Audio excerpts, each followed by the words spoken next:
Bom, gente, hoje, vocês sabem, nossa última aula, não é? Dessa de 10, não é? Hoje está aqui o professor Augusto, por conta de que seria a minha aula hoje, mas já ministrei, vocês sabem, e a razão foi bastante necessária, porque o doutor Augusto teve um julgamento de habeas corpus nesse dia e foi bem sucedido, né? Foi aquele motivo de falta de aula que a gente tem que celebrar. Foi realmente um motivo muito, muito bom, né? Então, nós vamos... gostaria só de dizer que vocês vão receber, as pessoas que frequentaram esse curso vão receber, vamos tratar dos certificados e também, em seguida, nós vamos, ou mesmo simultaneamente, vamos enviar também um questionário de avaliação do curso que a gente pede que vocês deem lá suas respostas, não é? Isso também ajuda bastante a nossa... uma eventual nova iniciativa desse tipo, tá? Eu vou também passar aqui a palavra à professora Cristina, a quem eu de público aqui agradeço, né?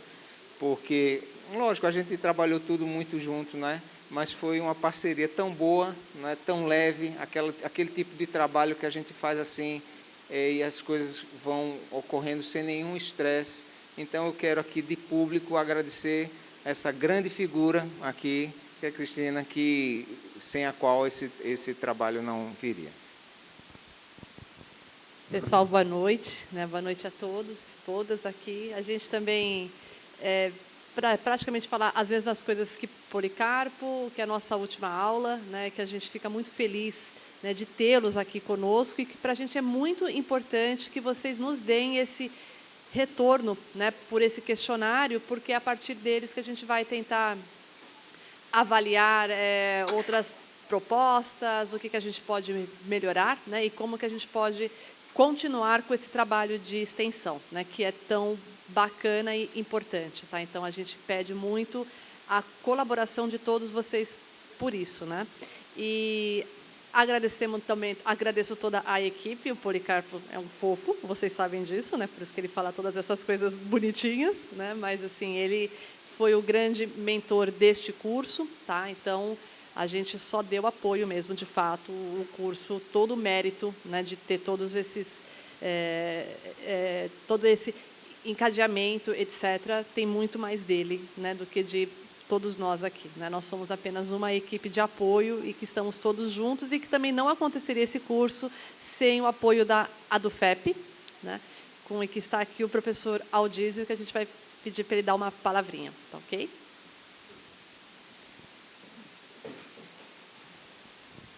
Bom, pessoal, eu gostaria, em nome da ADUFEP, deixar bem claro que este é um papel do nosso sindicato.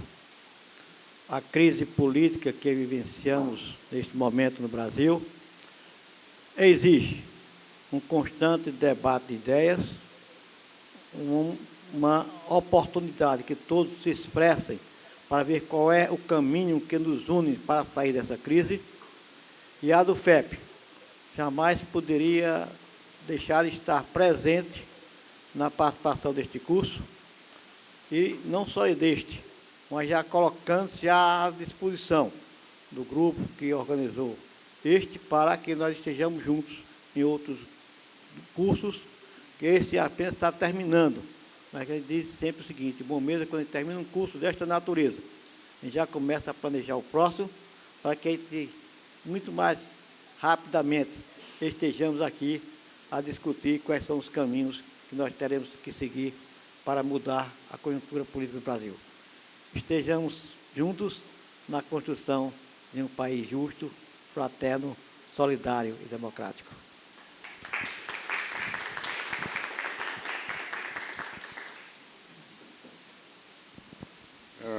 Obrigado, Aldísio. Augusto, eu estou me permitindo chamar de Augusto. Eu sou... Por favor. Eu sou Diogo Simões e, junto com os colegas que estamos falando aqui, organizamos essa atividade de extensão. Essa é uma lembrança que me parece importante de acentuar, Policarpo já mencionou, mas este curso é uma atividade de extensão oficial da Universidade Federal de Pernambuco e eu creio que todos nós estamos contentes em fazer essa atividade. Eu, por exemplo, sou professor de bioquímica, você vê aqui, né? Porque isso parece muito claro para nós todos o que esse é o papel da universidade pública. Então, nós todos temos muita convicção de estarmos absolutamente alinhados com a missão e os estatutos e tudo mais que definem a universidade ao organizarmos, nesse momento da vida brasileira, esta atividade, que, aliás, vai aqui na sua 2ª edição e que, enfim, nesses... Quantas aulas foram, Policarpo? Essa é a 10ª. Nessas 10 aulas, a gente teve a oportunidade de percorrer uma bela e rica diversidade de pontos de vista. O curso se chama Fascismo e Realidade Brasileira, e hoje a nossa aula é sobre este aspecto muito central no estranho processo que o Brasil vem vivendo há alguns anos, que é a questão do direito, da lei, do papel do judiciário, do Ministério Público, e digo de novo, os estranhos fenômenos que nesse domínio foram se acumulando. Então, eu tenho a missão aqui de apresentar o nosso convidado, vou fazer isso antes que eu perca o fio da meada. Tem uma colinha aqui, que eu vou ler. Então, o doutor Augusto de Arruda Botelho é advogado criminalista, ele é sócio fundador do Arruda Botelho Sociedade de Advogados, e ele é, muito importantemente, um dos fundadores do Instituto de Defesa do Direito de Defesa, que é uma instituição que tem a sigla de IDDD, e essa entidade ele não só presidiu, como ele é ainda, atualmente, conselheiro dela, além de fazer parte do conselho do Human Rights Watch e da Innocence Project no Brasil.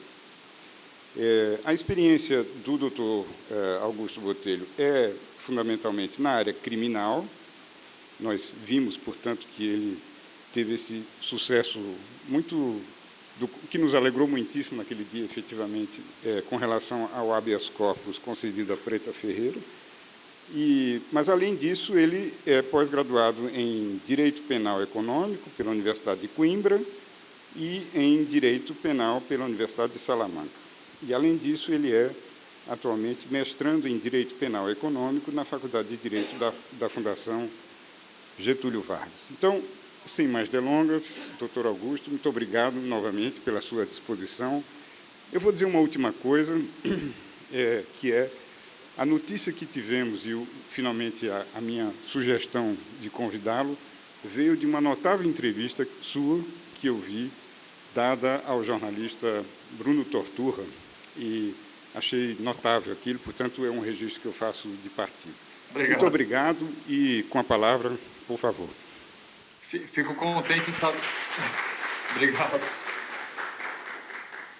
Fico contente em saber que aquela entrevista que eu dei para o Bruno também surtiu um resultado bom como um convite quanto esse, porque eu apanhei durante semanas depois daquela entrevista. Então, pelo menos, um resultado bom da entrevista com certeza eu tive. Bom, gente, boa noite a todas e todos. Vocês estão me ouvindo bem? O volume está bom? Preciso falar mais alto? Está tudo bem? Tá. Primeiro, agradecer imensamente o convite. Vou fazer isso em nome do professor José Policarpo. É um prazer falar com vocês, principalmente num momento tão delicado e importante pelo qual o país passa. Eu peço desculpas de ter tido que alterar a data e agradeço a compreensão de vocês, mas como o professor mesmo já disse, felizmente, na semana que eu estava agendado para dar essa aula, foi um julgamento de um habeas corpus bastante importante. Eu já vou dar um spoiler aqui da minha fala. Um julgamento que pôs fim a uma clara e evidente inspiração autoritária e fascista do sistema de justiça criminal brasileiro. Já estou antecipando a minha crítica, que será o tom da minha fala.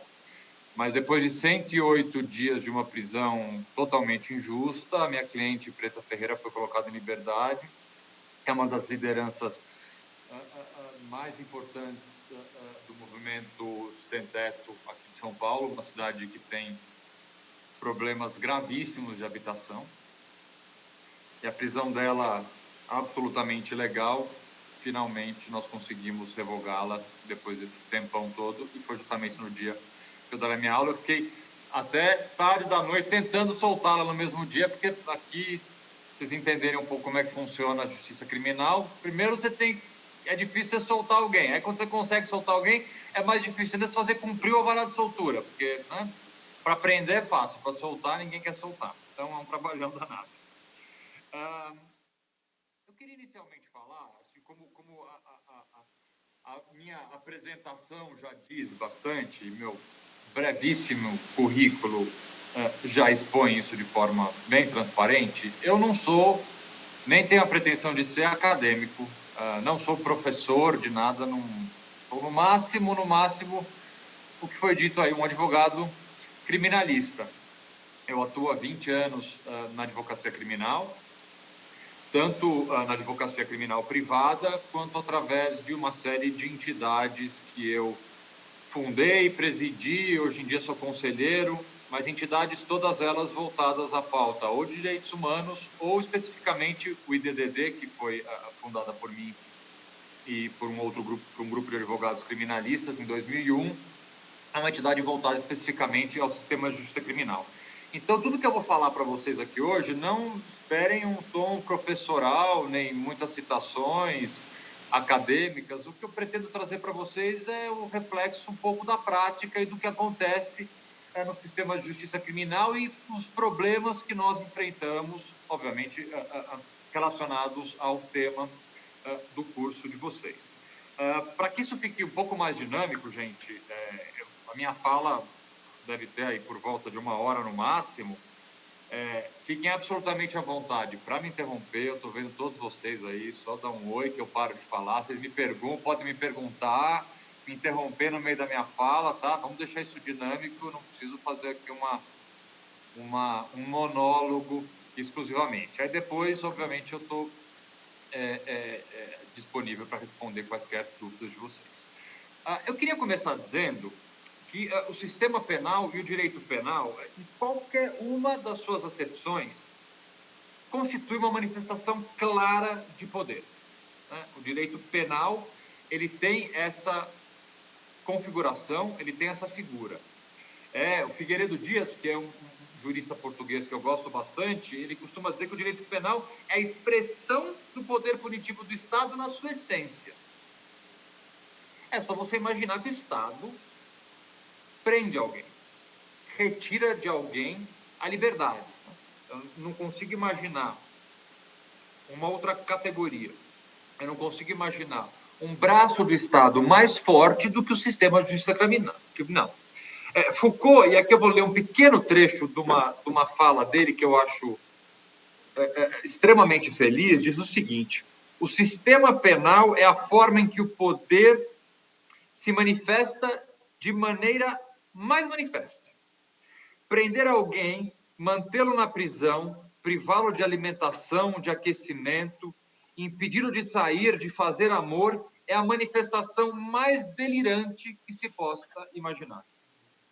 A prisão é o único lugar onde o poder pode se manifestar em estado puro, em suas dimensões mais excessivas e se justificar como poder moral.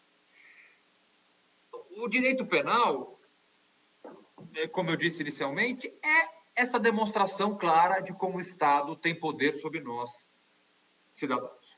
E o como esse poder, perigosamente, principalmente nos dias de hoje, vem sendo usado de forma equivocada, para dizer o mínimo. Se a gente for tentar traçar um histórico de legislações outras que não a legislação brasileira e a presença do autoritarismo nessas legislações, é evidente que a gente não tem como se furtar de começar a falar sobre o Estado nazista, que foi a expressão mais clara e mais literal desse autoritarismo na lei, né? A natureza e a intensidade das inter-relações no Estado nazista, elas levam à conclusão de que o autoritarismo foi um elemento essencial e vem sendo um elemento absolutamente essencial de qualquer sistema penal. Não há sistema penal sem autoritarismo, né? Os juristas que produziram um farto material no Estado nazista, é curioso, né? A gente percebe como às vezes tem gente ruim que é inteligente. É uma conclusão triste de se chegar, mas a produção legislativa do Estado nazista, ela é fartíssima. Apesar dela ser, se você pegar os códigos durante o regime nazista e for ler, é uma coisa que te causa arrepios. Mas é uma produção bem feita. Curiosamente é bem feita, é bem redigida. Coisa que nós, o Brasil tem uma péssima produção legislativa, a gente escreve lei muito mal, até hoje. E você vê um Estado completamente nefasto como o Estado nazista, conseguiu ter juristas e intelectuais que tiveram uma excelência na produção de leis absurdas, mas que você não pode contestá-las do ponto de vista da produção e da eficácia da produção. Eles produziam no Estado nazista, e sem rodeio nenhum, né, o direito e o direito penal como uma forma de se executar os interesses do próprio partido. Era uma política partidária que vinha transcrita nos códigos e nas leis de forma absolutamente transparente, sem rodeio nenhum. Então, nós vamos implementar o Estado nazista e vamos colocar isso na lei, né? Você vê, as perseguições aos judeus não era uma coisa simplesmente ideológica, era legal. Ela estava prevista em lei, artigos específicos dos códigos penais, processuais da Constituição, a não possibilidade da miscigenação de raças, os judeus, e outras raças e etnias foram perseguidas pelos nazistas. Isso absolutamente de forma explícita e transparente estava previsto na lei. E, ao mesmo tempo, essa lei desprezava limites jurídicos absolutamente, para nós, seres, vamos chamar assim, de normais, seriam absurdos de ver isso dentro de um texto legal. A introdução que eu fiz desse histórico de produção legislativa nazista, ele nos aproxima um pouco da situação brasileira, e aqui a gente começa a ter um problema, que é o seguinte: durante a produção legislativa nazista, claramente era utilizada a expressão sentimento do povo para justificar uma série de medidas legais. Como se aqueles absurdos escritos nos códigos alemães eram, na verdade, o reflexo daquilo que a população e a opinião pública queria. Quase que dizendo assim, eu estou ouvindo a voz das ruas. E olha como esse discurso nos é altamente atual. Eu estou ouvindo a voz das ruas, logo eu vou colocar na lei. E aí produziram as maiores barbaridades possíveis que nós temos conhecimento, sob essa justificativa de estarem, de alguma forma, reproduzindo o sentimento do povo. E aí eu corto do Estado nazista, eu paro um pouquinho de falar de fora, para falar um pouco e começar a falar sobre o que mais nos interessa, que é o nosso país. nós já começamos mal. E vou explicar por quê. O nosso Código Penal, em vigência até hoje, é de 1940. Entre 1940 e 1941. É um código explicitamente de inspiração fascista. É tão explícito que na exposição de motivos do código, para aqueles que não têm tanta familiaridade com leis, sempre antes de você publicar uma lei, seja uma lei que altere um código de civil, penal, ou uma lei singular normal, há uma exposição de motivos. O que é a exposição de motivos? É um resumo do porquê daquela lei. Olha, eu estou propondo essa lei XYZ para isso, isso e isso. Eu estou propondo um novo Código Penal, isso, vamos lá, em 1940. Porque o antigo está desatualizado, então tem lá as justificativas e as formas como você produziu essa nova legislação. Isso chama exposição de motivos. Na exposição de motivos do Código Penal de 1940 e 41, ele expressamente diz que o nosso Código Penal atual, até hoje, ele está em vigor. Ele é inspirado no Código Rocco, que é o Código da Itália fascista, de 1930. Nós chupamos, e essa expressão, na cara dura, vários artigos ipsis literis do Código Fascista de Rocco de 1930, que estão valendo até hoje. Então, vejam só que nós já começamos não muito bem nessa produção do sistema de justiça criminal. Lembrando, em 1940, nós estávamos num estado absolutamente complicado político no Brasil. Mas é nesse contexto e com esse histórico de um código italiano fascista é que a nossa lei penal, que hoje vigora, começou a ser produzida. Vamos pular de 1940 para 2000 e pouco. Né? Nós tivemos um período, obviamente, no Brasil, de um Estado completamente de exceção, em que regras não foram respeitadas, códigos não foram respeitados, habeas corpus foram restringidos. Assim, mas, assim, é muito evidente para falar que, durante o regime de exceção que o país viveu, nós tivemos um Estado com inspiração fascista e autoritária, que também influenciava e predominava dentro do Poder Judiciário. É fácil dizer que, durante a ditadura, gente, o Estado brasileiro não respeitava lei nenhuma. Se bem que é curioso ouvir, e eu já ouvi mais de uma vez, de mais de um advogado, essa história, os advogados que hoje em dia têm na faixa dos 70 anos, os criminalistas aqui de São Paulo e do Rio de Janeiro que eu tenho contato, que advogavam bastante na época da ditadura, dizendo que muitas vezes era mais fácil, olha o absurdo que nós chegamos, muitas vezes era mais fácil advogar na ditadura do que advogar hoje em dia. Porque na ditadura, pelo menos, você tinha acesso às informações. Hoje em dia, as informações são sonegadas da defesa, são sonegadas dos advogados. Então, você tem reiteradamente advogados da velha guarda, por assim dizer, quase que saudosos daquele período. Olha, aquele período era um abuso, obviamente, um abuso, mas pelo menos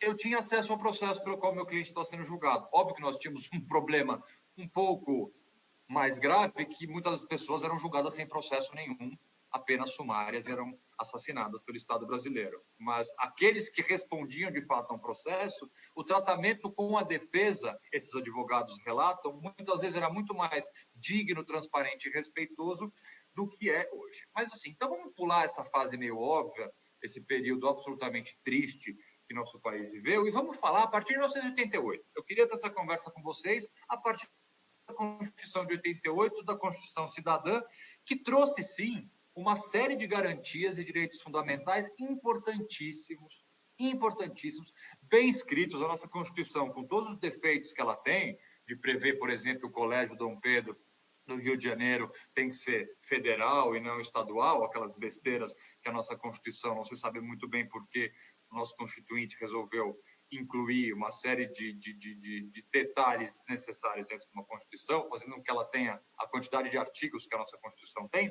Mas, assim, dentro do artigo 5º, que é aquele que regulamenta os direitos e garantias fundamentais, é uma Constituição ainda hoje muito garantista, é uma Constituição ainda hoje que protege bastante o cidadão contra o Estado, e ela está em vigor, e é ela que nós temos que comentar. Se bem que o Supremo, hoje nós tivemos uma notícia muito boa com a possibilidade do Supremo voltar a respeitar a Constituição na questão da prisão em segunda instância, com a mudança do voto da ministra Rosa Weber. Hoje é um dia para se comemorar. Aqui, especialmente aqui no meu escritório, foi um dia de muita comemoração. Se eu não estivesse aqui falando com vocês, eu estaria no bar bebendo para comemorar, mas nada impede que eu faça isso daqui a pouco. Exatamente.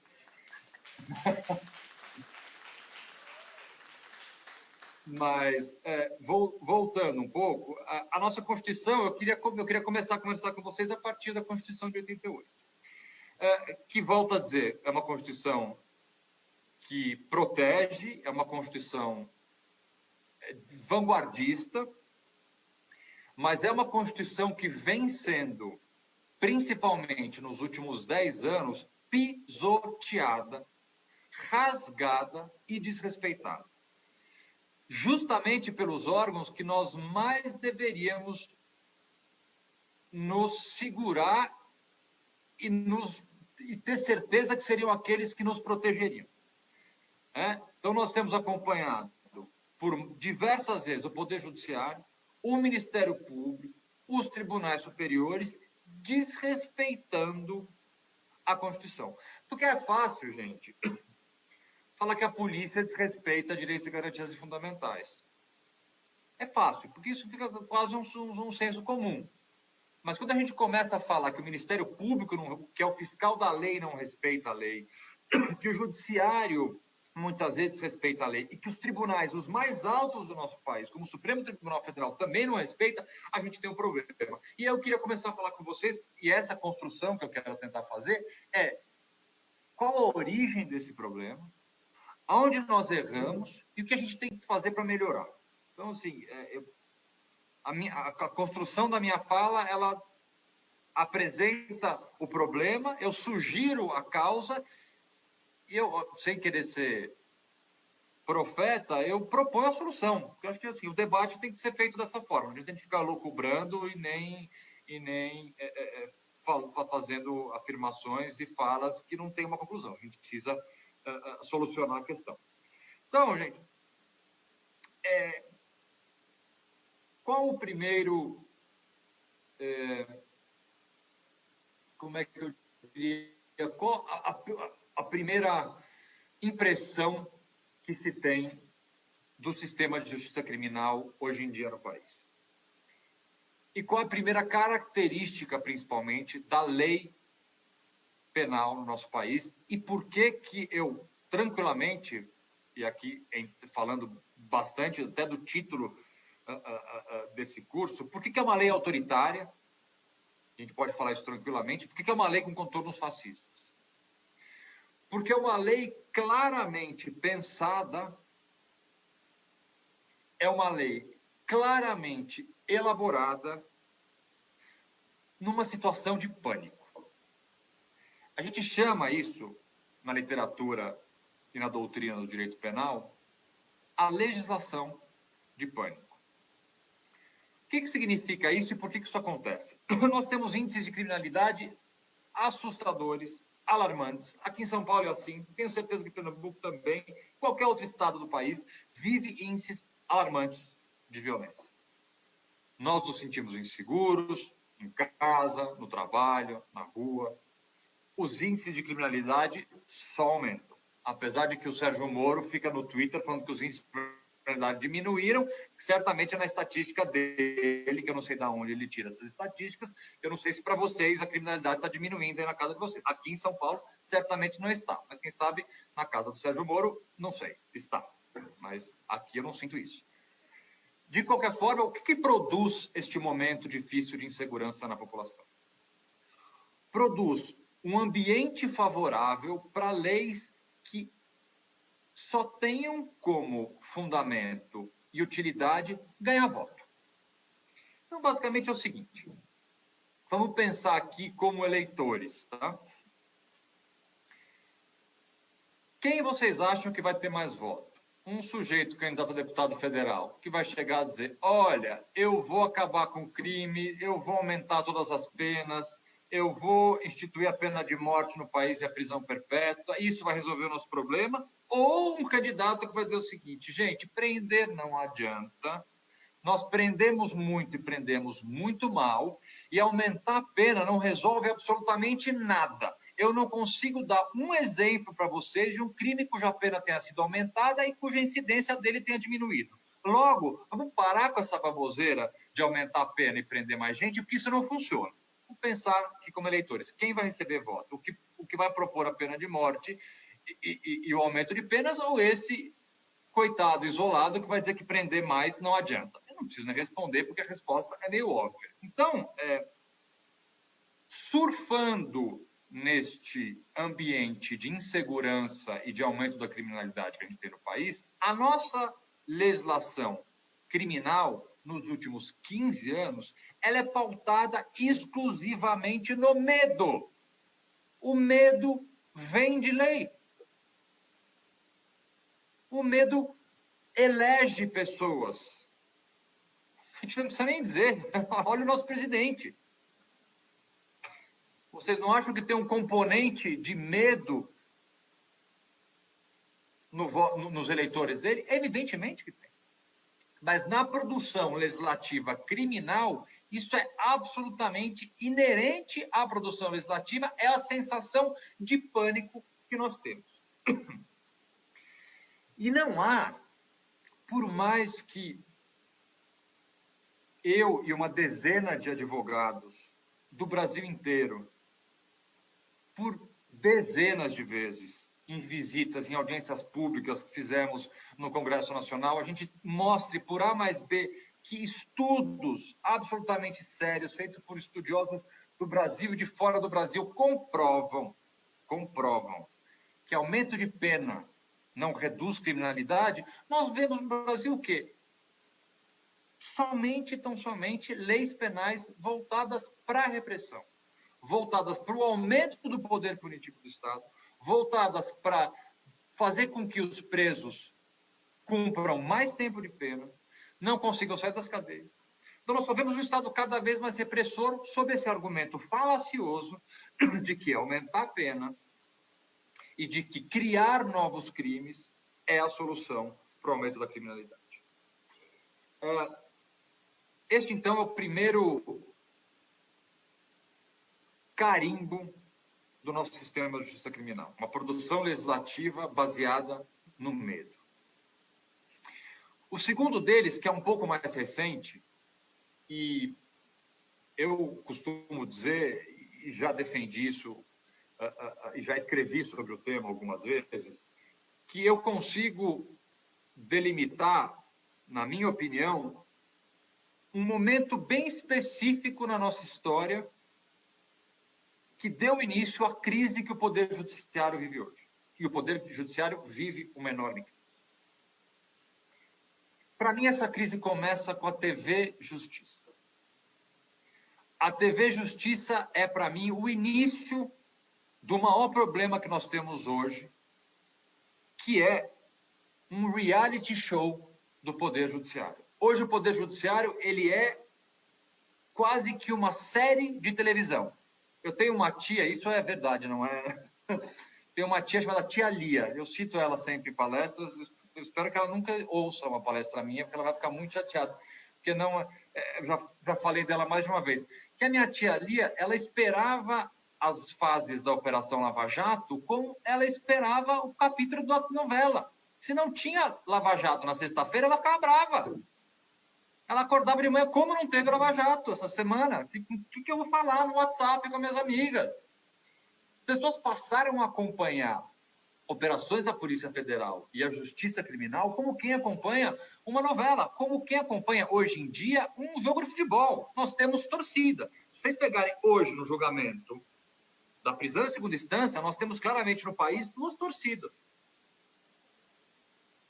Completamente alheias, muitas vezes, ao que significa o julgamento. Virou uma torcida, muitas vezes, eu vou dizer mais do que leiga, completamente apaixonada. Por quê? Porque o Poder Judiciário vive este momento em que esse espetáculo que virou a justiça criminal transformou o Poder Judiciário, e aí eu vou voltar naquela minha fala da produção legislativa nazista, o Poder Judiciário de hoje é um Poder Judiciário em que o ministro do Supremo Tribunal Federal tem a ousadia de publicamente dizer que, ao votar, ele precisa também ouvir a voz das ruas. Não, ele não tem que ouvir a voz da rua, ele tem que ler a Constituição.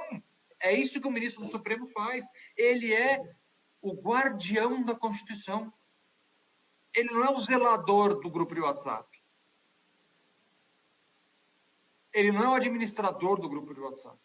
Ele não tem que ficar ouvindo o que minha tia Lia quer, o que o Jornal Nacional quer, o que o jornal A, B ou C quer, o que o comentarista da Globo News espera dele. Ele tem que votar de acordo com a Constituição. O Supremo Tribunal Federal é o guardião da Constituição.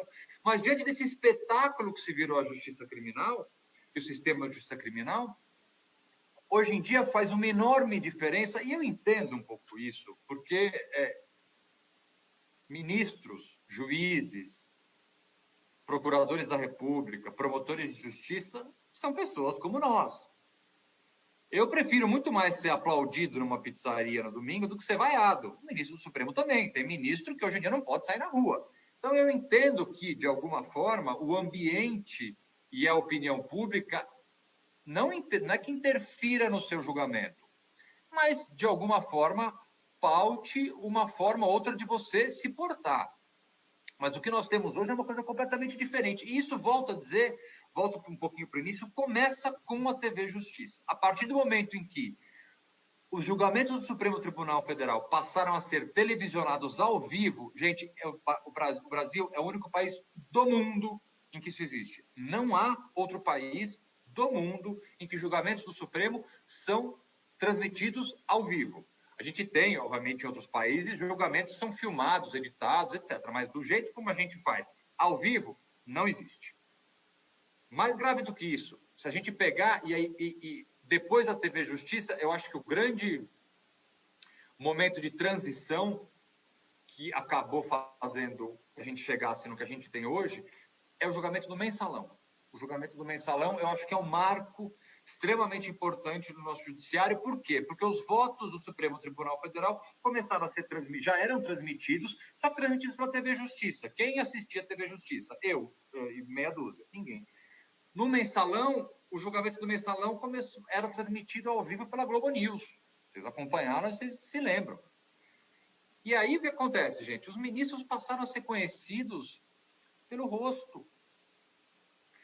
Vocês aqui, eu tenho certeza, se o ministro Barroso ou o ministro Gilmar Mendes entrar nessa sala, vocês vão saber quem é o ministro Gilmar Mendes e quem é o ministro Barroso.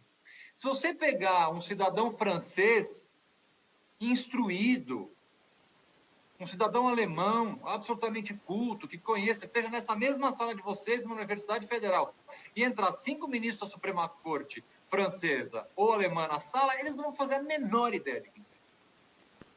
A gente sabe, porque essas pessoas viraram figuras públicas. E a partir do momento que elas viraram figuras públicas, elas também estão suscetíveis a este grande problema, que é a opinião.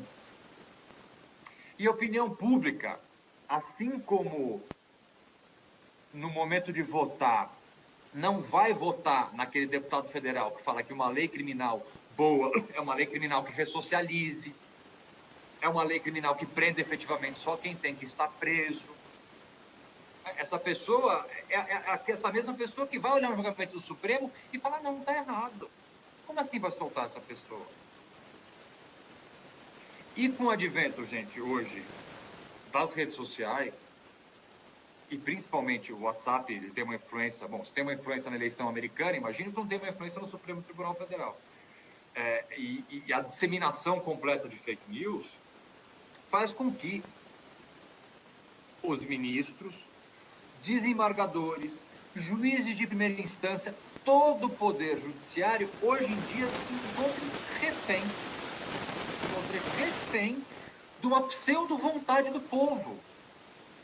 Que se a gente for fazer uma pesquisa, gente, e esse é o problema, porque se esses caras conduzirem uma pesquisa séria, o resultado dessa pesquisa vai ser horrível. Se você olhar o número de pessoas no Brasil, por exemplo, que concorda com a pena de morte, é assustador. Se a gente conduzir uma pesquisa séria, o resultado vai ser muito ruim. Nós vamos ter uma redução da maioridade penal para 16 ou 14 anos, com certeza, e nós vamos ter a instituição da pena de morte. E vou dizer para vocês, isso vai ser 60%, 70%. E aí, um legislador vai pegar e falar, essa aqui realmente é a vontade do povo. E a gente vai falar o quê? Então, por que o momento é tão delicado? Porque o judiciário está enfraquecido, está pressionado, o judiciário está emparedado, e quem está do outro lado, muitas vezes, pensa de um jeito que se aproxima muito de um Estado fascista, de um Estado autoritário. Esse é o caldo do judiciário. E aí, gente, onde nós já conseguimos perceber o reflexo prático no dia a dia deste poder judiciário autoritário, desse poder judiciário que se esquece da lei e ouve vozes que não deveria ouvir. Tem vários pequenos e outros muito grandes demonstrativos dentro das decisões judiciais dessa confusão que está sendo feita. E eu queria começar falando por uma que particularmente me causa bastante preocupação. O Brasil é a terceira maior população carcerária do mundo. Temos hoje quase 850 mil presos. O ministro Barroso, no voto dele de ontem, cometeu... Eu, nas redes sociais, chamei de mentira, e hoje eu apanhei tanto aqui em São Paulo que eu não vou mais usar essa palavra, então vocês apaguem essa palavra que eu acabei de falar. Ele fez uma imprecisão estatística, vou chamar assim, dizendo que o número de presos tem diminuído no Brasil, portanto, isso já é um efeito da prisão em segunda instância. Ele dizendo, olha, está vendo que uma prisão em segunda instância não prende mais gente? O número de presos diminuiu. É assim, é uma construção estatística que eu não sei nem como começar a dizer para vocês o quanto ela está errada. Mas, voltando ao que eu estava dizendo, nós temos 850 mil presos, somos a terceira maior população carcerária do mundo, éramos a quarta. Hoje em dia, há um ano e meio, 2 anos atrás, nós assumimos esse honroso terceiro lugar, somos medalha de bronze. Mas mais assustador do que isso não é o Brasil ter assumido o terceiro lugar. Mais assustador do que isso é você olhar os nossos companheiros de ranking, seja para cima, seja para baixo, Estados Unidos, Rússia, China, Estados Unidos, Rússia e China, exatamente esses três. Todos eles tiveram nos últimos anos uma redução no número de presos. Rússia, por exemplo, teve uma redução de mais de 25% no número de presos nos últimos 5 anos. E o Brasil teve uma explosão no número de presos.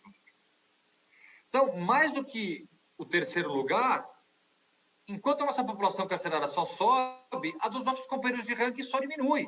O que faz com que, se a gente continuar do jeito que a gente está, a gente pode ser que em 5 anos o Brasil assuma uma vergonhosa segunda maior população carcerária do mundo. Mas mais grave do que isso, mais grave do que o número de presos, e aqui eu já entro exatamente nesse reflexo desse populismo penal dentro das decisões judiciais, é o número de presos provisórios. O que é um preso provisório? É um preso que não foi condenado ainda.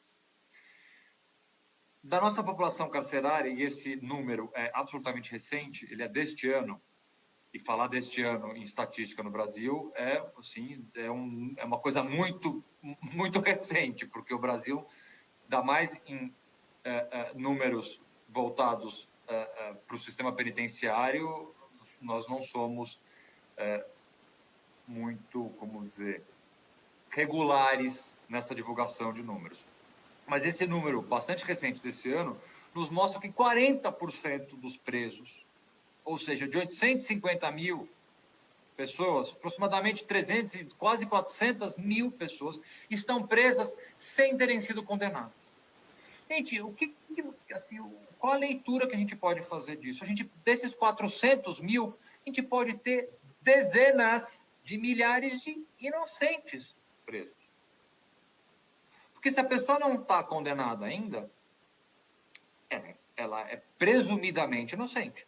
Isso a gente ainda tenta respeitar um pouco na nossa Constituição, que é a presunção de inocência. Então, você não tem uma condenação, a pessoa em tese é inocente, e 40% dos nossos presos, eles são presos provisórios. Que é isso? São os presos que estão presos preventivamente. E aí é exatamente esse o primeiro reflexo desse sistema autoritário que se instituiu no judiciário brasileiro. Nós banalizamos de forma vergonhosa o uso de prisões preventivas no nosso país. E para mim não há nada mais fascista e nada mais autoritário do que se prender preventivamente alguém ilegalmente. 40% dos nossos presos estão presos preventivamente.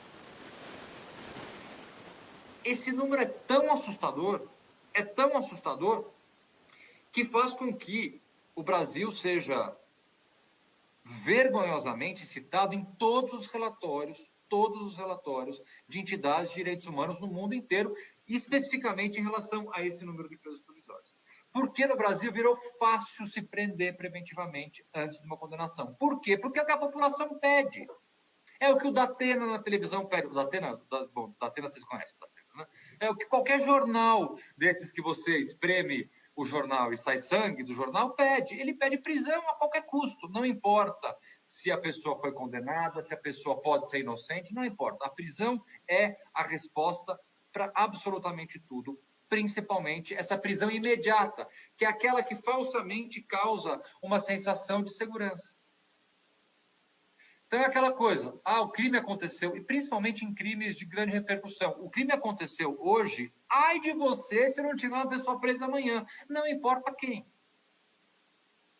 Então, prende-se preventivamente. A prisão preventiva, no nosso Código de Processo Penal, gente, ela é, e expressamente, ela é excepcional. Liberdade é a regra. Prisão preventiva é a exceção. Como é que você pode falar que isso está sendo respeitado se 40% dos nossos presos são presos preventivos? Então, aqui já está demonstrado que esse espírito autoritário, ele tem um reflexo direto no dia a dia da justiça, principalmente da justiça criminal.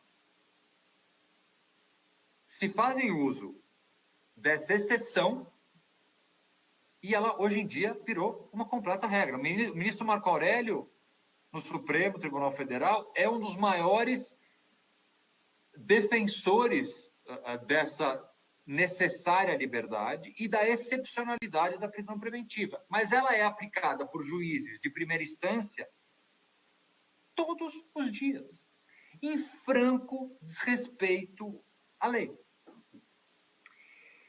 Qual é o segundo reflexo bem atual desse sistema que nós estamos vivendo hoje? E aí é uma coisa que puxa a outra um pouco. Nós temos no Brasil uma coisa chamada delação premiada, que, na verdade, nós não temos muito isso no Brasil, né? Na verdade, os críticos da delação chamam de delação e aqueles que apoiam a delação chamam de colaboração premiada. Eu, obviamente, me recuso a chamar de colaboração premiada, então eu vou usar o termo delação premiada, que é o que, para mim, melhor se adequa. Nós criamos... A delação premiada, senhores, ele é uma forma de se investigar que ela tem as suas utilidades. Ela, se feita de forma legal e observando todos os ritos da lei, é algo que, de certa forma, pode ser bastante útil numa investigação. O que aconteceu no Brasil, e aí a gente sai do mensalão e vamos começar a falar de Operação Lava Jato, que eu acho que não dá para falar sobre fascismo e a lei sem falar da Operação Lava Jato, porque eu acho que, atualmente, o maior exemplo se dá dentro da Operação Lava Jato, ou se deu, pelo menos. Nós criamos no Brasil aquilo que eu costumo chamar de delação à brasileira, né? Nós pegamos... Porque é engraçado, né? O brasileiro adora pegar coisa... No Brasil, a gente tem ainda um espírito tupiniquim que não sai da gente, né? O brasileiro gosta de coisa importada, né?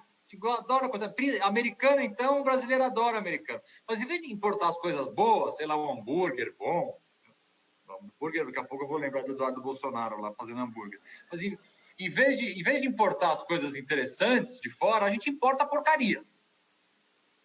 Em legislação, então, é só porcaria. Né? E o brasileiro tem a mania de importar dos Estados Unidos, que é a maior população carcerária do mundo, e não é, pode ser exemplo até para algumas coisas, mas para a legislação penal e para o sistema penitenciário, sistema de justiça criminal, não é exemplo para nada. Nada, nada, nada. Mas a gente ainda assim importa coisas que não deram certo lá e a gente tenta trazer para dentro do Brasil, tem um sistema legal completamente diferente do americano, mas o legislador brasileiro, os deputados e alguns ministros e alguns juízes acham interessante usar como exemplo os Estados Unidos. A delação premiada é, obviamente, algo que nos Estados Unidos é bastante utilizado. Mas aqui no Brasil a gente resolveu fazer a nossa delação à brasileira. E o que é a delação à brasileira, gente? Eu falo isso sem o menor pudor. É tortura.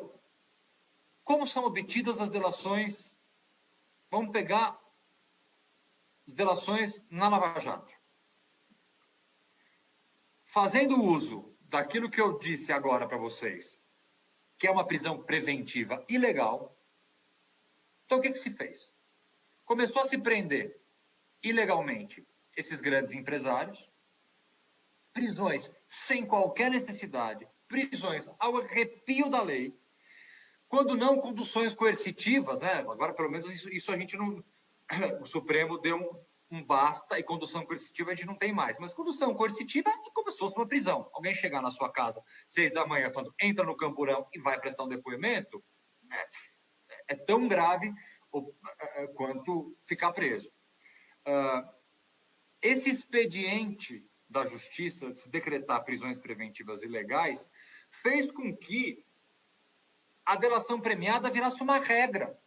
Então, duas coisas que deveriam ser exceção viraram regra. A primeira é a prisão preventiva e a segunda a delação premiada. Então, como é que se faz? Se prende alguém ilegalmente, deixa essa pessoa mofando 3, 4, 5 meses na cadeia e aí, obviamente, começa a oferecer mundos e fundos para essa pessoa sair da cadeia. Porque os tribunais não colocam essas pessoas em liberdade. Porque, vamos falar especificamente da Operação Lava Jato. A Operação Lava Jato teve uma falta de sorte imensa com os juízes, desembargadores e ministros responsáveis por essa operação. Quando eu digo falta de sorte, é uma falta de sorte mesmo, porque isso é feito por uma distribuição eletrônica, um programa de computador que diz para que ministro, ou para que desembargador, ou para que juiz o caso vai cair. E a Lava Jato teve uma falta de sorte de só cair com pessoas... falta de sorte, por que eu digo isso? Porque eram pessoas com pensamentos bastante conservadores. Então, as pessoas presas preventivamente, sejam empresários, sejam políticos, não conseguiam liberdade. Era, então, oferecido a elas o benefício da delação premiada, que as pessoas, obviamente, sem qualquer espontaneidade, presas há meses, acabavam sucumbindo a esse canto milagroso de contar algumas verdades, de contar grandes mentiras, de muitas vezes omitir fatos, inventar fatos, mas não importa. O que importa é que o uso desse expediente ele foi feito de forma descontrolada dentro dessa Operação Lava Jato, produzindo o que nós temos hoje. Empresas quebradas, grandes construtoras que eram corruptas. Gente, eu não estou aqui passando pano para corrupto, mas vamos ser realistas. Empregos, milhares de empregos foram perdidos com a quebra dessas grandes construtoras. Não estou aqui defendendo, muito longe de mim querer defender a impunidade de quem quer que seja, mas o reflexo prático da Operação Lava Jato foi também uma quebra de um importantíssimo setor da economia brasileira. Então, se utilizando deste binômio, prisão preventiva ilegal e oferecimento do milagre da delação premiada, a gente conseguiu esse, que eu vou chamar sucesso, da Operação Lava Jato. Isso é claramente utilizar de instrumentos autoritários com clara inspiração fascista para se fazer uma pseudo-justiça. Eu prendo ilegalmente e ofereço um benefício, e é um benefício dirigido. Né? Há notícias e há informações de uma série de delações premiadas dirigidas. Ou você fala isso, ou eu não aceito essa delação. Ah, isso aqui você não pode falar. Isso não sou eu que estou dizendo, são os próprios relatores, muitas vezes, que afirmam em entrevistas, em depoimentos, que as delações premiadas eram dirigidas. Vocês conseguem imaginar uma maior componente autoritário dentro do judiciário do que você prender alguém ilegalmente e depois acusar alguém injustamente? Não há. Nós estamos vivendo no judiciário brasileiro, hoje em dia, um estado de exceção gravíssimo. E que traz um resultado, que aí é um resultado fugindo completamente do tema da Lava Jato, mas que produz um efeito que a gente consegue, mais do que visualizar, consegue discutir de forma bem evidente, é uma justiça que o Cristiano Fragoso, que é um estudioso muito interessante, que eu gosto muito de ler, ele diz que o autoritarismo presente na lei brasileira, o maior reflexo dele se dá na seletividade da justiça. Nós temos uma justiça claramente seletiva. E como é que a gente observa essa seletividade da justiça? De forma muito simples, olhando qual é o perfil do preso. A gente prende o preto, pobre, sem instrução, preso por crime sem violência primário. Acabou. Isso não é papo de advogado, isso não é papo de ONG, isso não é nada, isso são números. É só você pegar, eu tenho aqui os dados do DEPEN, do Departamento Penitenciário, os últimos dados oficiais do DEPEN. Então, quem nós prendemos no país? O jovem, primeiro, para começar, vamos lá. Esse é o perfil do preso. Primeiro, 95% dos presos homens, 5% de mulher. Preso sem condenação, que é aquele preso provisório que eu já falei para vocês, 40,03%. Quais são os crimes que mais prendem? Roubo, 27%. Segundo, tráfico de drogas, 24%. Roubo é um crime com violência. Tráfico de drogas é um crime sem violência. Assim como furto, tem 10%. Então, se a gente pegar, somar tráfico de drogas e furto, vai dar aproximadamente 34% dos presos estão presos por um crime sem violência. Então, a gente está prendendo, vamos lá. O preso provisório, sem ser condenado. O homem, preso provisório, sem ser condenado. 35% pelo menos por crimes sem violência. Idade deles. 35% tem entre 18 e 24 anos. Estamos prendendo o quê? O jovem. Cor, raça. 43% parda, 11% preta. 42% branca. Então, nós vemos aqui, entre pardos e pretos, 43 mais 12, já dá a maioria. Escolaridade. Superior completo, 0,83%. Fundamental incompleto, 45%. Esse é o perfil do preso. Então, quando os ministros do Supremo, e hoje foi um dia muito feliz e revoltante ao mesmo tempo, em dizer, olha, os que estão defendendo aqui a questão da prisão em segunda instância estão querendo tirar da cadeia os ricos e poderosos, os criminosos do colarinho branco. Mentira! A gente quer tirar da cadeia isso aqui, ó. É o jovem, sem instrução, preso por crime sem violência, é esse que está preso. A corrupção prende menos de 1% da população carcerária no Brasil. Crime de colarinho branco não prende. Por que não prende? Porque as penas são baixas. E porque a justiça é seletiva. Então, quando a gente tenta fazer que algum direito de garantia fundamental seja observado, é nessa população que a gente está pensando. Porque essa é a população carcerária brasileira, porque a justiça trata desta população de forma diferente. Se você pegar, e há um estudo recente de um juiz chamado Marcelo Semer, que é um juiz um estudo extremamente interessante, verificar, por exemplo, como são as sentenças de tráfico de droga dados para réus brancos e negros é completamente diferente. Às vezes, os mesmos juízes dão sentenças diferentes para réus de escolaridade de classe social diferente.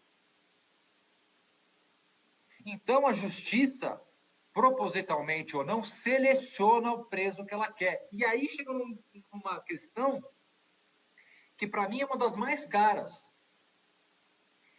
Ah, mas veja bem, por que o Supremo agora só está discutindo questões relacionadas à Lava Jato e esses presos com dinheiro, que tem grandes advogados que são pagos a preço de ouro para vir até aqui ao Supremo? Por que nós não estamos defendendo aqui esse jovem que está preso? Por quê? Porque esse jovem não tem advogado. Este, para mim, é o mais triste, a mais triste consequência desse sistema punitivista, seletivista, racista, que é o sistema de justiça criminal brasileiro. Nós, além de produzirmos tudo isso, nós não damos uma defesa de qualidade para aquela pessoa que não tem condição de arcar com isso. Então, o acesso à justiça no Brasil, ele praticamente não existe. Um réu sem dinheiro para contratar um advogado, ele tem duas opções. Ou ele é atendido pela Defensoria Pública, que é um órgão que merece todos os aplausos, porque é um órgão sucateado, sem qualquer tipo de investimento, com pessoas vocacionadas, mas que muitas vezes não conseguem atender a população da forma como gostaria de atender. Por quê? Porque há poucos defensores. Só que há cidades, gente, que não existe defensoria pública. Se a gente for parar para pensar, a Defensoria Pública do Estado de São Paulo, o maior estado da federação, foi instituída há menos de 15 anos atrás. Há 15 anos atrás, São Paulo não tinha defensoria pública. Se você não tem dinheiro para contratar um advogado e você é processado criminalmente, ou você tentam despejar você da sua casa, ou você precisa mover uma ação de alimentos do seu marido ou da sua mulher, ou você precisa fazer uma separação de corpos, qualquer coisa que seja, e você não tem dinheiro para contratar um advogado, você faz o quê? Num país, num estado, numa cidade, aqui no estado de São Paulo, dezenas de cidades sem defensoria pública, como em qualquer estado brasileiro, a defensoria pública ela consegue atender muitas vezes as grandes cidades dos estados. No interior, no rincão do Brasil, não há defensoria pública. Então, como é que a pessoa é defendida? É defendida por advogados dativos, que a gente chama. Advogados dativos são aqueles que têm um convênio com a OAB, então a OAB paga honorários para esse advogado, num convênio que ela tem com o Estado. Só que, gente, a verdade, e aqui eu não sou corporativista, não preciso ficar defendendo advogado aqui, a qualidade da defesa muitas vezes é muito ruim. O que faz com que réus pobres no Brasil muitas vezes tenham uma defesa pro forma. Não tenham uma defesa de qualidade. Então, quando você me pergunta, por que o Supremo está julgando apenas casos da Lava Jato, casos do Mensalão e casos de ricos e poderosos? Porque o pobre não tem advogado e não consegue acessar o Supremo. Vocês querem maior prova de um Estado autoritário do que esse? Que ao mesmo tempo que ele prende o pobre, ele não dá condição do pobre se defender? Olha o momento que nós estamos. Nós temos 850 mil presos com este perfil, e esses presos não têm advogado, ou não têm um advogado de qualidade. Esse é um dos trabalhos, por exemplo, que o IDDD, a ONG que eu fundei, presidi, eu sou conselheiro, faz. Advocacia de graça. A gente basicamente advoga de graça para um monte de gente. Soltamos milhares de pessoas através de mutirões carcerários ao longo dos últimos 20 anos. Por quê? Porque não tem advogado. E aí, gente, eu já terminando um pouco a minha exposição, para não cansar vocês, eu quero chegar na solução um pouquinho. A solução, por incrível que pareça, ou pelo menos parte dela, está aí, está posta, existe, é muito recente, mas ainda assim ela apanha e apanha diariamente das formas mais rasteiras e mais intelectualmente desonestas que eu conheço. Você deve estar se perguntando sobre o que eu estou falando. Eu estou falando sobre a lei do abuso da autoridade. Que o Ministério Público e o Judiciário e a polícia, que são muito melhores para se comunicar do que a gente, nós advogados, nós movimentos sociais, nós temos uma falha, sejamos honestos aqui, nós temos uma falha de comunicação. Né? É difícil, pelo nosso discurso, ser um discurso, pelo menos pelo meu discurso não é um discurso popular, não é um discurso fácil de se concordar. Então, a forma da gente se comunicar é uma forma truncada. A forma de um discurso mais fácil, mais palatável, de expandir e de ser divulgado, ela é muito mais fácil. Então, assim, a polícia, o Ministério Público e o Judiciário falarem, eles falam muito melhor do que a gente, a verdade é essa. Então, está sendo produzida, ao longo dos últimos meses, uma série de afirmações completamente falsas e intelectualmente desonestas sobre a lei de abuso de autoridade, que passou, sinceramente eu achei que não fosse passar, não foi vetada integralmente pelo maluco do nosso presidente, coisa que eu achei que fosse ser vetada. Ele teve um rompante de... Eu não vou falar de inteligência porque eu não quero... Ele teve um rompante do quê? Não sei, minimamente bom senso, ou alguém falou para ele alguma coisa, não sei, mas ele vetou uma série de artigos da lei do abuso de autoridade, mas ele manteve alguns bem importantes. Mas ainda assim, gente, a gente escuta diariamente, em todos os lugares, seja o comentarista, assim, que é uma coisa engraçada, né? O Merval Pereira, da Globo News, é o maior jurista do país hoje em dia, né? Ele tem opinião para tudo, ele sabe de tudo, e como outros jornalistas que não entendem bulhufas de direito, não entendem bulhufas de lei, se acham no direito de falar absolutamente tudo e como se fosse uma verdade absoluta. Então, assim, grande parte da imprensa, a imensa maioria do Ministério Público, do Judiciário e da Polícia afirmam o seguinte: a lei do abuso de autoridade veio para favorecer a impunidade. É uma vitória da criminalidade. Esta lei ela vai coibir e vai cercear o poder de punir os criminosos. Gente, não há nada mais falacioso e absurdo do que dizer isso. É tão absurdo que eu tenho certeza que muitos dos críticos da lei do abuso de autoridade nunca sequer leram a lei. Então, eu trouxe aqui para vocês pouquíssimos artigos dessa lei e eu vou ler rapidinho para vocês, assim, para a gente discutir aqui se numa primeira análise, tem alguma coisa estranha nessa lei. Vamos lá. O artigo 9º da lei diz assim: decretar medida de prevenção de liberdade em manifesta desconformidade com as hipóteses legais. Traduzindo para o português, ele diz isso aqui: prender alguém ilegalmente. Qual o problema se colocar numa lei que, se você prende alguém ilegalmente, você tem que ser punido? Vamos lá, vamos mais para frente. Decretar a condução coercitiva de testemunha ou investigado manifestamente descabida e sem prévia intimação de comparecimento em juízo. O que esse artigo pune? Pune o policial que chega na sua casa, sem um mandado, sem uma ordem judicial, e te arrasta para prestar um depoimento na delegacia. Esse policial está certo de fazer isso? Não. Esse policial deveria ser punido por fazer isso? Sim. A lei da abuso de autoridade prevê essa punição.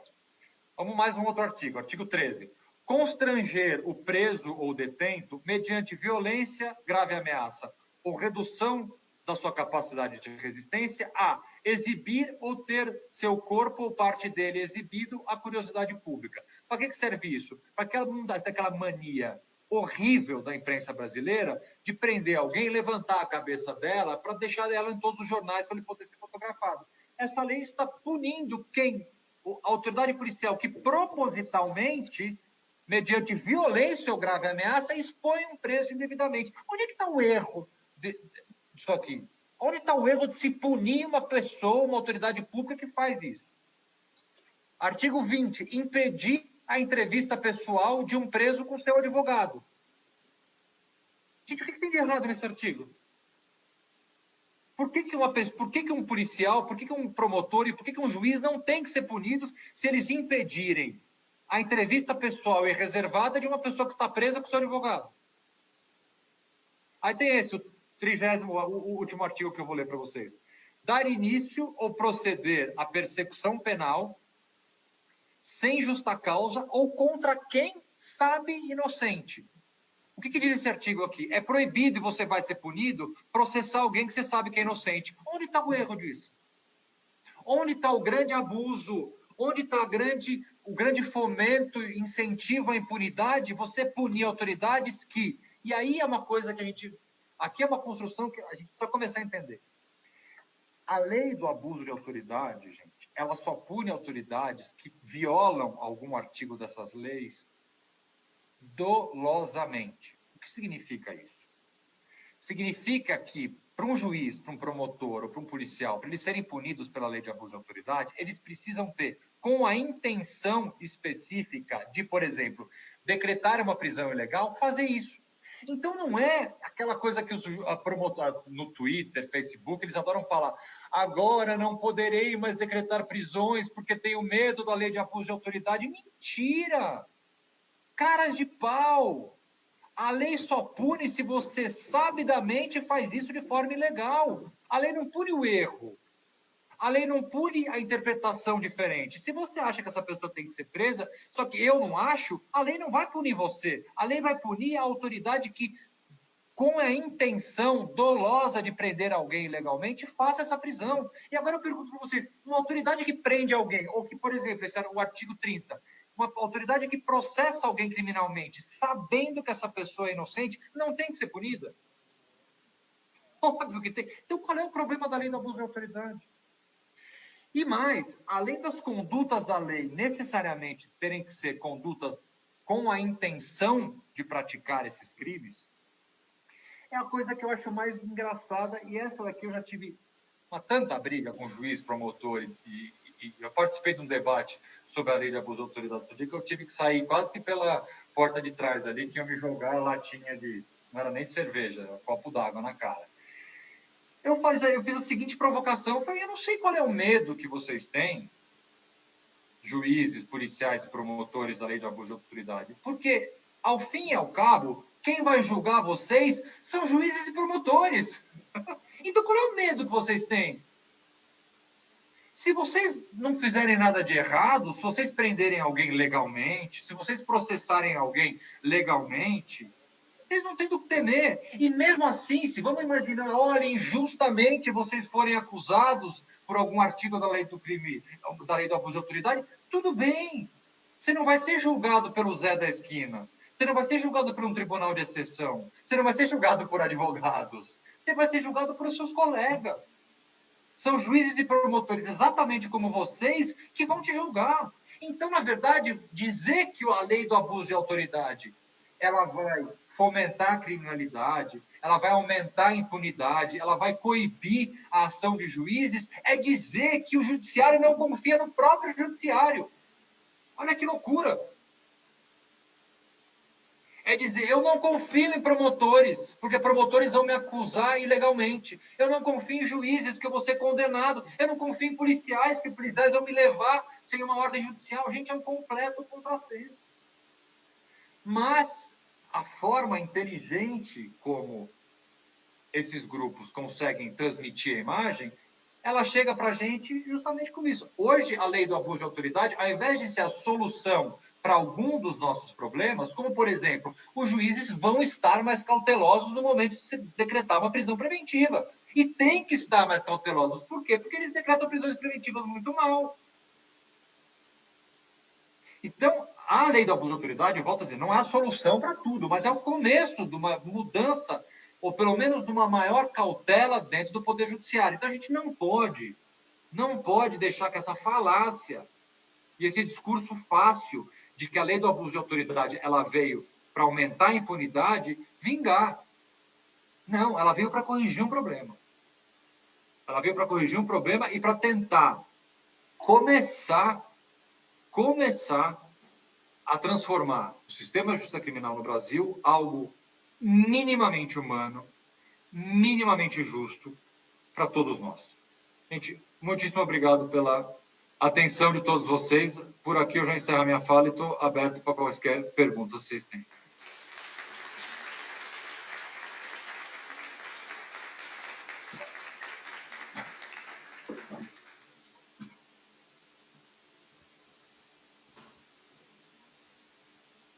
obrigado, Augusto. Opa, você está nos escutando? Sim. Então, a palavra está franqueada.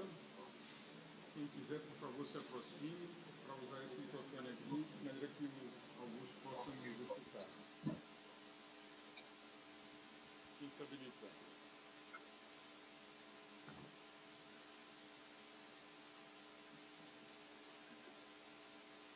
Professor Policarpo. Mas quem quiser, vão se aproximando, porque a gente recebe algumas e assim você pode, talvez, responder agrupadamente. Doutor Augusto, em primeiro lugar, parabéns pela sua brilhante exposição. Brilhante não só no sentido intelectual, brilhante no sentido humanístico da palavra, né? Obrigado. Até relembro aqui as palavras do Dalai Lama, que eu gosto muito, quando ele diz assim: nossa sociedade já tem muitos cérebros brilhantes, mas está faltando um pouquinho de pessoas com corações brilhantes, né? Acho que a sua fala é um exemplo de união das duas coisas, né? Precisamos de humanistas nesse sentido. Parabenizo também, às vezes aqui, ao final das nossas aulas, o pessoal sempre angustiado, né? Porque realmente e tudo isso causa angústia. O pessoal diz: e aí, vamos fazer o quê? O que é que a gente vai fazer depois disso? O curso está acabando, o que é que a gente vai fazer? Então, até isso eu acho que o senhor aqui dá um exemplo muito bom. Olha aqui o que se pode fazer: fundar uma instituição, o IDD, fundado por ele, né? Nós também podemos fundar várias coisas na sociedade para defender as nossas ideias. Então, parabenizo também por isso. Então, por fim, encaminho a pergunta, que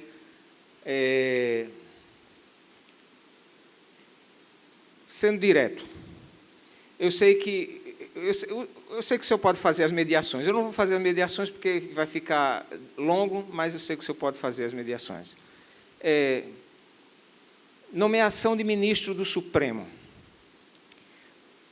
Seria possível, tanto politicamente quanto juridicamente, a gente implementar no Brasil alguma coisa próxima às cortes constitucionais europeias, tipo a Alemanha, não sei se outros países mais próximos da Alemanha, no sentido de mandato fixo, né, tempo determinado, e que elas, ao mesmo tempo, elas também não são exatamente assim parte do poder judiciário, né, pelo que eu entendi.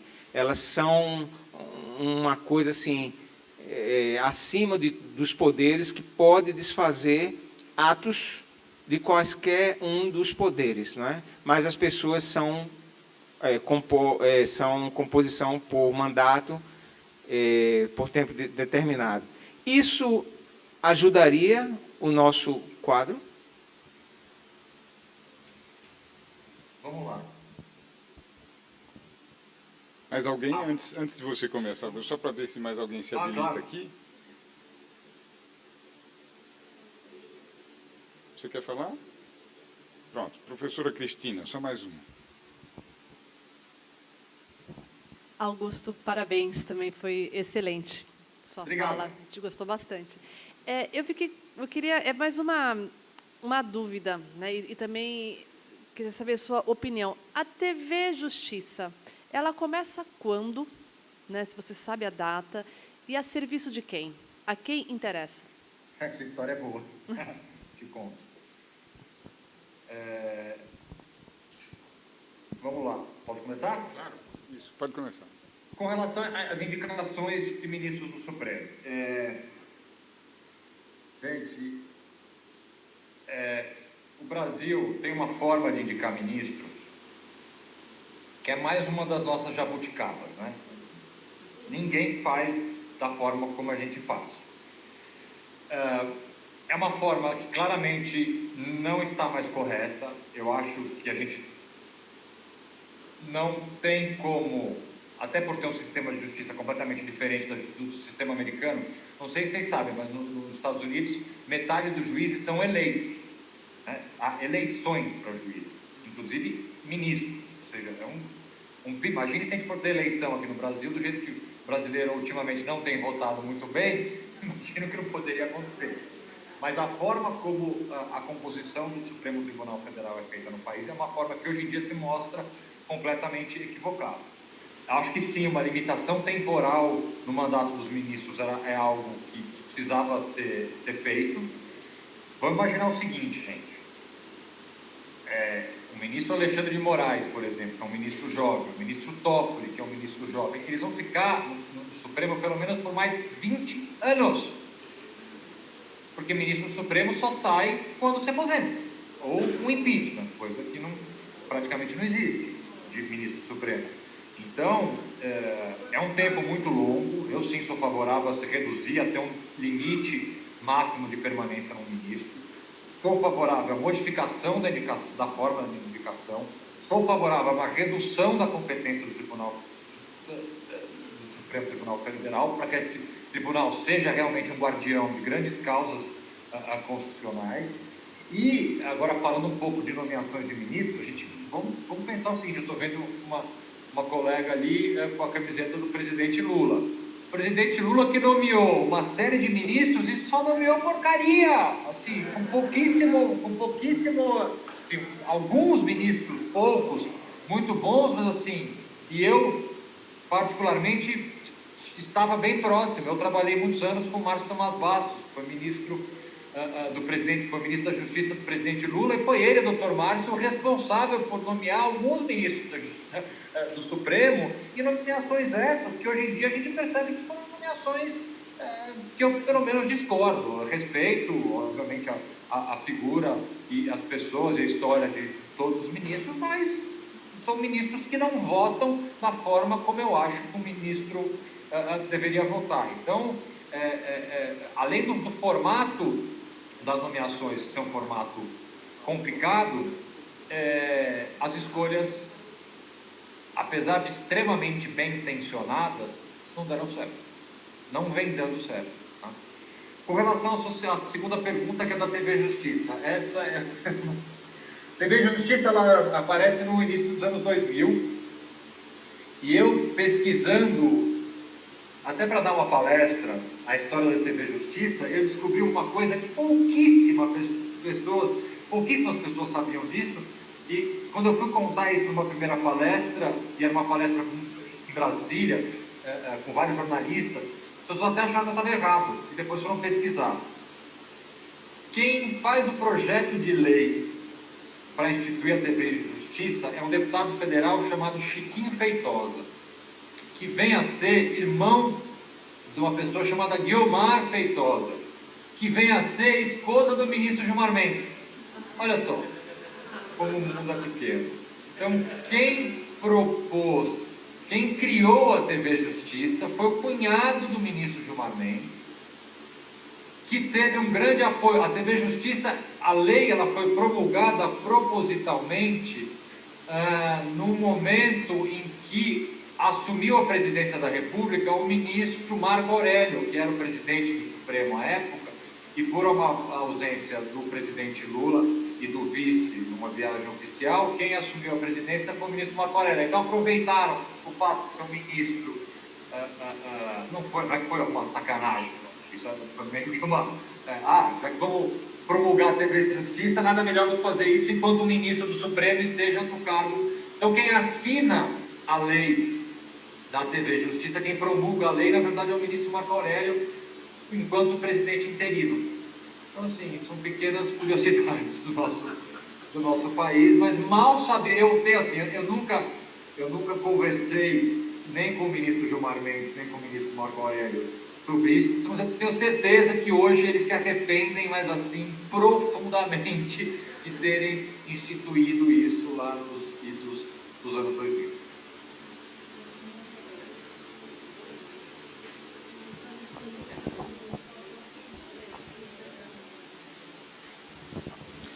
Boa noite.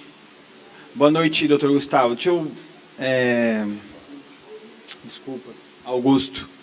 Deixa eu fazer uma pergunta. É sobre a questão da Vaza Jato. Eu acho que uma das grandes vitórias que nós tivemos com a Vaza Jato foi logo no início, quando a assessora de imprensa do Moro, que era do CNJ, e ele tirou do CNJ e levou para o Ministério, ela pediu demissão. Eu digo isso porque tem uma amiga que trabalha no TJ de Pernambuco, e todos os TJs de todos os estados receberam um e-mail solicitando, enviado por ela, solicitando informações de todos os andamentos de processos para encaminhar para o Ministério. Quando você falou aqui que eles têm uma forma de comunicação muito melhor do que nós, a forma como eles abordaram essa comunicação dentro do judiciário foi assim extremamente organizada, porque e aí eu gostaria que você falasse um pouco sobre isso, porque assim eles tinham acesso a todas as informações de todos os TJs do estado todo, porque foi algo vindo do Ministério da Justiça para que repassasse, para eles terem informações gerais sobre isso. Aí, então, eu acredito que a derrubada dela foi uma das nossas grandes vitórias, e por conta de que ela tinha um acesso muito grande sobre informações, e ela vinha do CNJ. Aí, aproveitando a segunda pergunta, ontem eu estava fazendo uma conta básica, Cris, lá em casa, e eu, nos 23 anos do PSDB em São Paulo, eu digo isso que eu sou de São Paulo, passaram 9 governadores do PSDB. 9. Né? Aí eu fico imaginando assim, você falando dos números, que a Defensoria Pública foi criada nos últimos 15 anos, então eu gostaria que você falasse um pouco isso, porque assim, pensar São Paulo também é um pouco ter um olhar macro de como esse conservadorismo, também presente em São Paulo, ele acaba fazendo parte do judiciário, sabe? E isso é muito ruim, porque acaba, como é um poder de elite, isso acaba se espalhando por todo o Brasil. Então, eu gostaria que você falasse um pouco sobre isso. Obrigado, viu? Bacana, vamos lá. Vaza Jato. Espera aí um pouquinho. Opa, diga. Vamos ver se tem mais alguém. Então, eu mesmo vou acrescentar uma coisa que é na mesma direção, então acho que vai lhe ajudar. Você, a solução que Policarpo saudou, que você nos apontou, o início de solução, que é o combate ao abuso de autoridade, você mesmo disse que ele quase não passou, é até surpreendente que tenha passado, num ambiente em que a imprensa, Merval Pereira, etc. e tal, grandes e doutos, né, conhecedores da lei, passam essas quase, enfim, obscenidades que fazem, né? E você usou uma palavra que é também a cara de pau com que os praticantes, os operadores de direito, não é? Com a cara lavada, defendem essas coisas que são desonestidades intelectuais. Bom, então, mas esse é o panorama que prevaleceu e tem prevalecido no Brasil, em que essas coisas prosperam com extraordinário sucesso, não é verdade? Então, a minha curiosidade, porque é quase acidental, então, que a lei de abuso de autoridade tenha vingado nesse ambiente. A minha curiosidade é saber o seguinte: por que é que tão poucas vozes do meio interno contrárias a isso se fazem ouvir?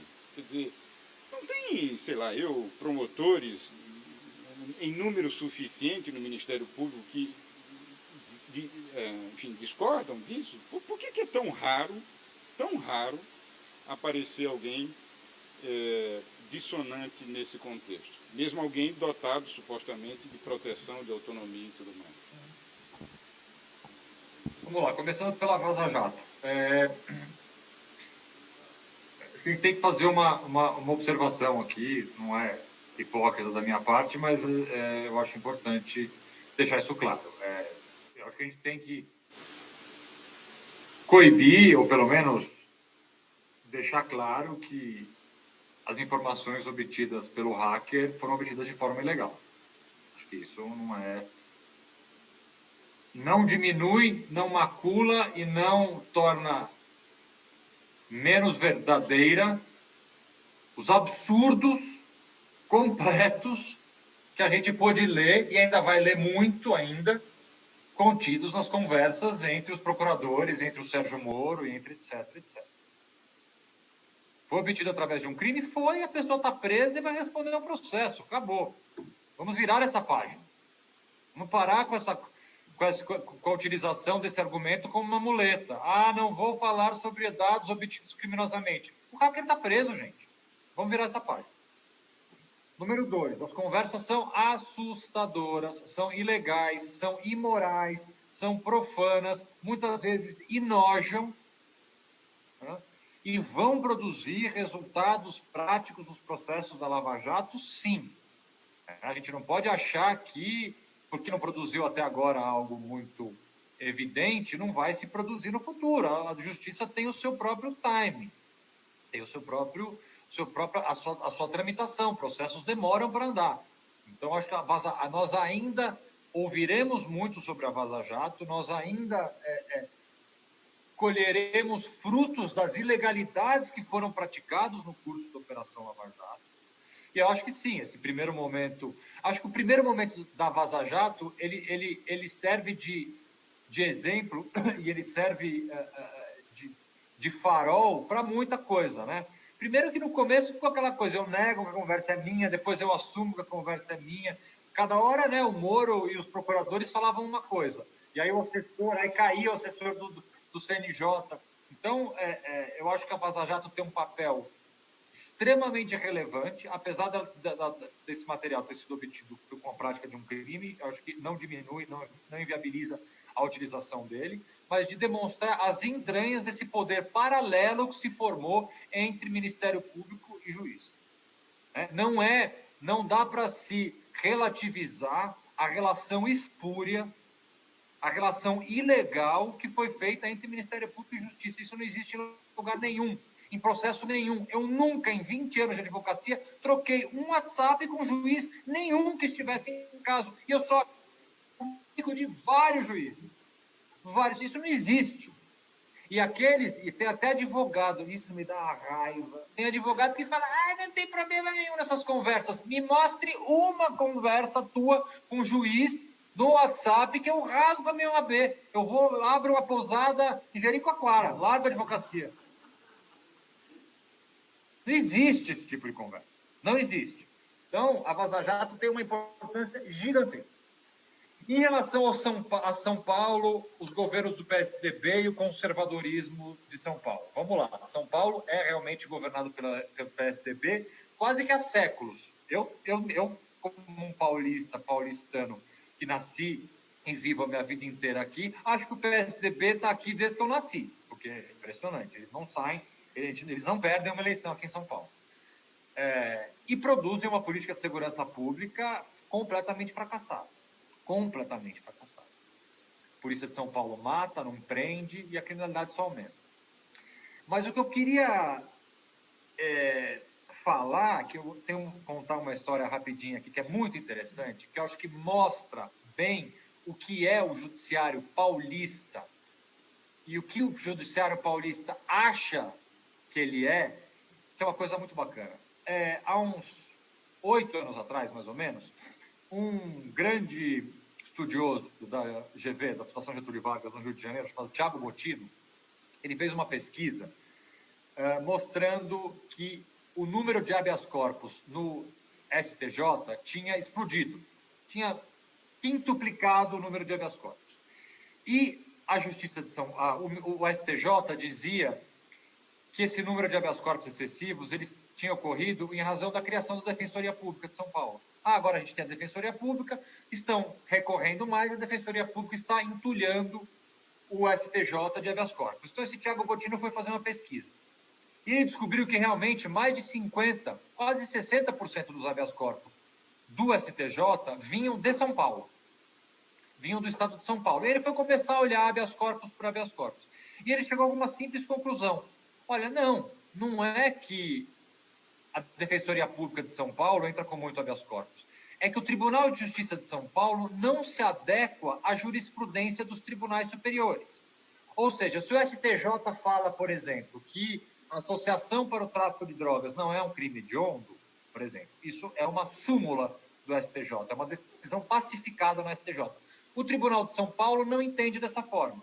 Então, em razão do Tribunal de São Paulo não entender e não seguir a jurisprudência dos tribunais superiores, era essa a razão desse número excessivo de habeas corpus. Então, o que foi feito? Os ministros do STJ, quando receberam essa pesquisa, essa era uma pesquisa muito bem feita, falaram, gente, poxa, vamos solucionar o problema. Vamos lá para São Paulo, vamos conversar com os desembargadores e falar, gente, olha aqui o problema que vocês estão nos causando. Então, uma comitiva, isso de fato aconteceu, estou contando uma história absolutamente verídica. Uma comitiva de ministros do STJ veio de Brasília para o Tribunal de Justiça de São Paulo, se reuniu com vários desembargadores criminais de São Paulo e mostraram por essa pesquisa, por A mais B, olha, gente, a gente está até aqui de trabalho porque vocês não seguem algumas súmulas, algumas decisões já pacificadas, tanto do STJ quanto do Supremo, e por isso fica chovendo habeas corpus aqui em Brasília. Dá para vocês se adequarem à jurisprudência dos tribunais superiores e pararem de decidir dessa forma? Vocês sabem qual foi a resposta do presidente do Tribunal de Justiça de São Paulo à época? Foi o seguinte, não, senhor ministro. O Tribunal de Justiça do maior estado do país, o Tribunal de Justiça do estado mais importante do país, não vai se adequar ao STJ.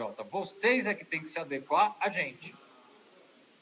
Então, gente, assim, isso para mim explica tudo o que é o Judiciário Paulista. O Judiciário Paulista se acha, o Tribunal de Justiça de São Paulo, que é um tribunal cheio de grandes desembargadores, é um tribunal realmente vanguardista em uma série de coisas e merece alguns elogios, ao mesmo tempo ele se acha mais importante do que os tribunais superiores e tem a tranquilidade de falar, eu não vou me adequar a nada, vocês que se adequem a mim. Há uma inversão completa do sistema processual. A última pergunta, e eu vou ter que dizer que eu tenho que sair daqui a alguns minutos, porque eu tenho um outro compromisso, é essa pergunta em relação ao outro lado do judiciário. E eu não queria terminar respondendo essa pergunta, mas eu vou ter que fazer isso, porque é uma resposta triste que eu vou dar. Existe, dentro do Ministério Público, vozes dissonantes. Existe, dentro do judiciário, vozes garantistas, vozes dissonantes. Existe sim. Elas são a minoria? Evidentemente que elas são a minoria, mas elas ainda assim existem. Qual é o grande problema? E eu falo isso realmente com tristeza. Há uma perseguição quase que ideológica nesses órgãos contra juízes e promotores que sejam mais garantistas, que sejam, de alguma forma, mais progressistas e que entendam de forma diferente do que a corrente majoritária entende. E há perseguições claras. Aqui nós temos um exemplo de uma desembargadora, a doutora Kenari, que é uma figura assim, histórica no Tribunal de Justiça de São Paulo, que foi perseguida dentro do próprio tribunal, com procedimentos e processos administrativos, com acusações absolutamente graves contra ela. Nós temos no Ministério Público promotores que pensam um pouco diferente, que são escanteados, não são promovidos, são retirados de varas criminais, ficam lá na última salinha do corredor, quase que de castigo, justamente porque são pessoas com uma mentalidade diferente da corrente majoritária. Então, assim, dentro do Supremo Tribunal Federal, dentro do STJ, você tem, obviamente, ministros com posições bastante vanguardistas. E tem independência para fazer isso porque são ministros. Eles podem ser perseguidos na rua, eles podem ser xingados na pizzaria, mas ninguém vai tirar esses caras de lá porque eles são ministros. Agora, um promotor de primeira instância, um juiz de primeira instância, ou até um desembargador, não tem essa proteção que o cargo de ministro lhe confere.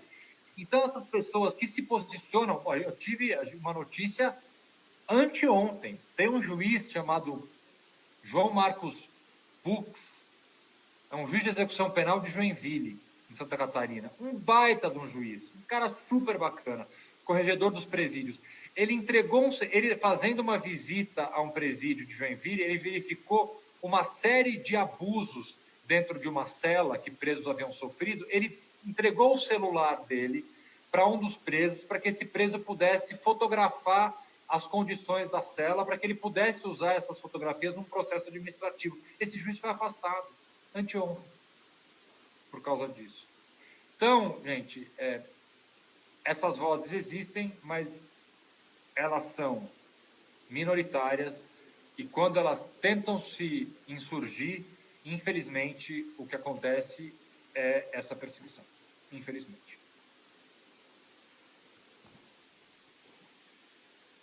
Doutor Augusto, eu vou lhe agradecer enormemente. Acho que a gente... Eu que agradeço realmente o convite. Obrigado mesmo.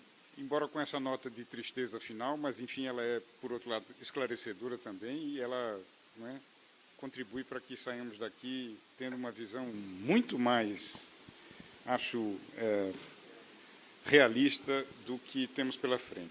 Mas agradecemos muitíssimo e espero que voltemos a contar com a sua voz e a sua disponibilidade de uma outra vez. Estou sempre à disposição. Formidável. Obrigado. Abraço a todos e todas.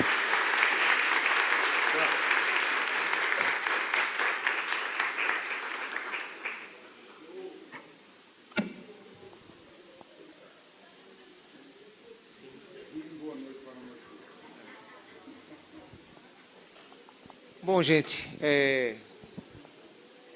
uma boa noite e com um grande agradecimento pela confiança que vocês depositaram na gente, no trabalho da nossa equipe, nos honraram com o tempo gasto para se deslocar de suas casas, seus trabalhos, estarem aqui conosco, né?